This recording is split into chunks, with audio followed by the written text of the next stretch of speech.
Professor Schwab, lieber Klaus, ladies and gentlemen, I'm sure most of us would have wished for a different start to this year. COVID has been with us for 2 whole years now, and we are still struggling with the pandemic. Our digital meeting today is proof of that. So obviously, I can't avoid mentioning COVID in my remarks, but I will try something that Germans are not particularly famous for, being optimistic.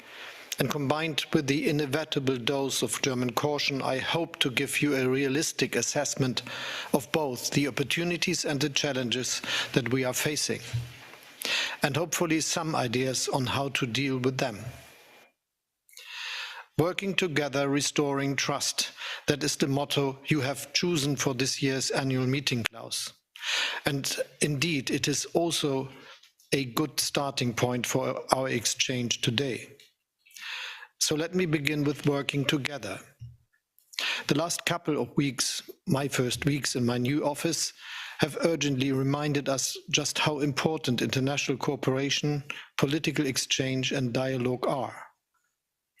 Take the intensive talks we have been engaging in with Russia since the beginning of January.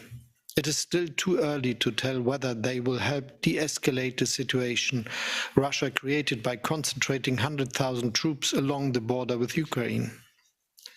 But after years of rising tensions, staying silent is not a sensible option. That is why we are talking to Moscow in a range of different formats.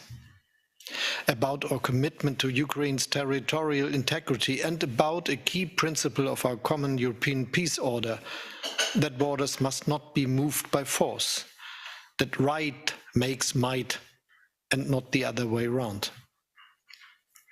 The Russian side is aware of our determination. I hope they also realize that the gains of cooperation outweigh the price of further confrontation. This is the basis on which we are engaging, because we strongly believe that global public goods can only be preserved through international cooperation, and peace is the most important one of them. Closely followed by global health.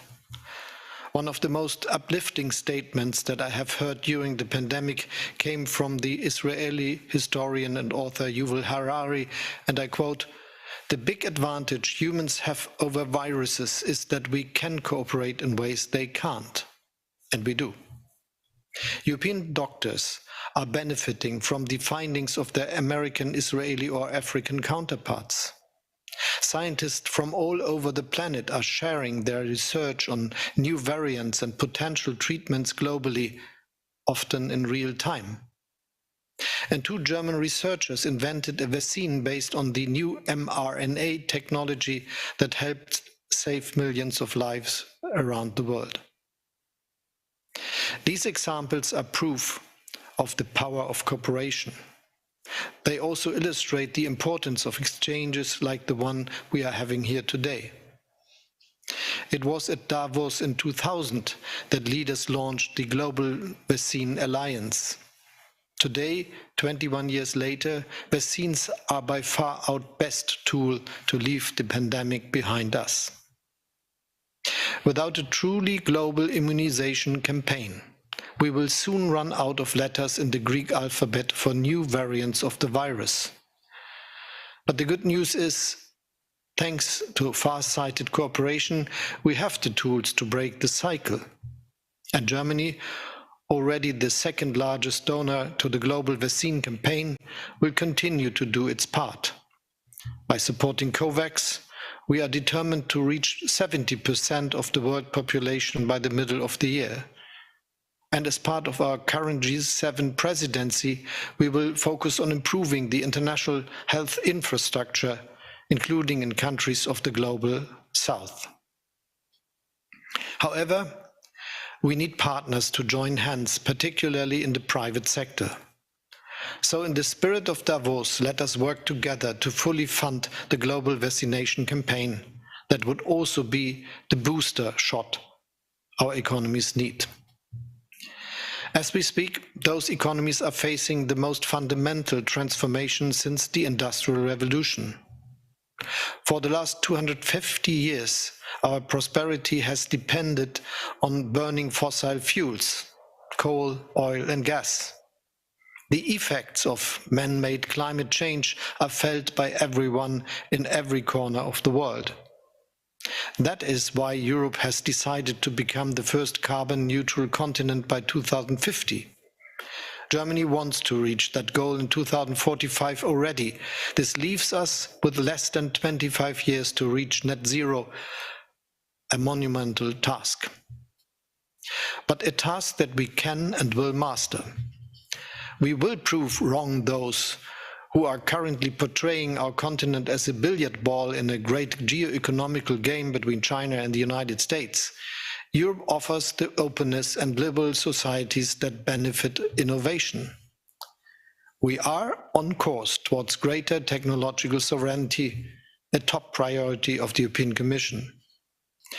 And a global shift towards more sustainable growth will give Europe the first mover advantage.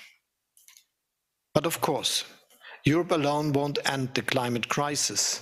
That's where the leitmotif of working together applies again. We will use our presidency of the G7 to turn that group into the nucleus of an international climate club. What we want to achieve is a paradigm shift in international climate policy. We will no longer wait for the slowest and least ambitious. Instead, we will lead by example, and we will turn climate action from a cost factor into competitive advantage by agreeing on joint minimum standards. Ambitious, bold and cooperative. That will be the Climate Club's ABC. Ambitious by committing its members to the 1.5-degree target and to climate neutrality by 2050 at the latest. Bold by ensuring that we act now to reach those goals, for instance by pricing carbon and preventing carbon leakage. And cooperative by remaining open to all countries and by respecting WTO rules. We are not looking to be an exclusive club. By addressing technology transfer and climate financing, we hope to bring developing and emerging economies on board. Let me highlight one example of how this could work: green hydrogen. Within the Climate Club, we want to work on a common understanding of what green hydrogen is, and we will coordinate our respective investments. That is the way towards a reliable global supply. The mutual benefits are obvious. For a country like Germany with a strong industrial base and high energy demands, and also for those who would become the main producers of green hydrogen, namely emerging economies and developing countries. Ladies and gentlemen, Germany is committed to playing a crucial role in the global transformation. We have set sail to turn the 2020s into a new beginning, a decade of transformation and progress for our country. By 2030, 80% of our energy will come from renewables, twice as much as today.